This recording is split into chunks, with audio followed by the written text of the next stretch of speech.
This video is intended to instruct the user in the magnetic compass swing procedures. These are the elements that are required.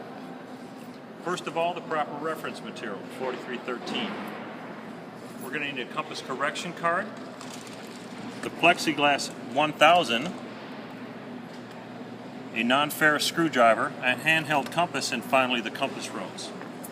The compass rose is painted on the airport surface area somewhere. Its accuracy is maintained by the airport authority and checked on a regular basis.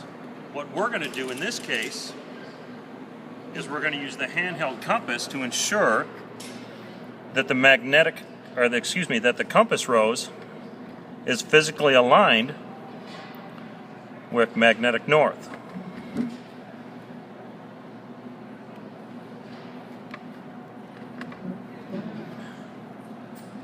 Once the compass rose is physically aligned with magnetic north, we're done with the handheld compass. Now remember, the intent of a compass swing is to compensate for deviation. Deviation are electrical fields within the aircraft that deflect the compass from magnetic north. And so we're going to simulate taxiing the aircraft onto the compass rose, like so. We'll align the main gear and the nose gear so that the aircraft is physically pointed towards magnetic north. Now, making sure that we run the engines up to a specified RPM and all the electrical and avionics equipment are turned on, we'll then turn the compensating screws using our non-ferrous screwdriver until the compass inside is lined up with magnetic north. We'll observe the lubber line to see that this is the case.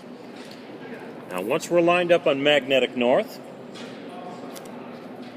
we'll turn the aircraft around and repeat the procedure for south.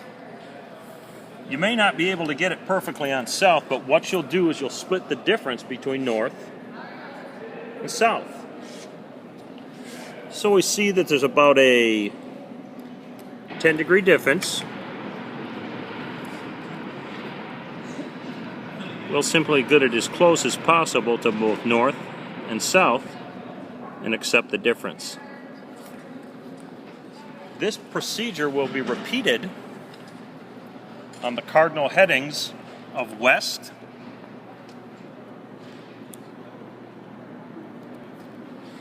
and then east, each time turning the compensating screw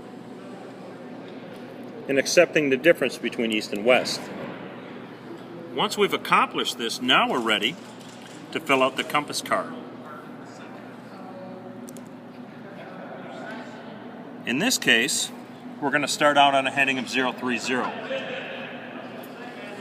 Once the aircraft is physically aligned at 030, we're going to go to our compass correction card, and for the pilot to fly a course of 030 magnetic, he's going to steer 029.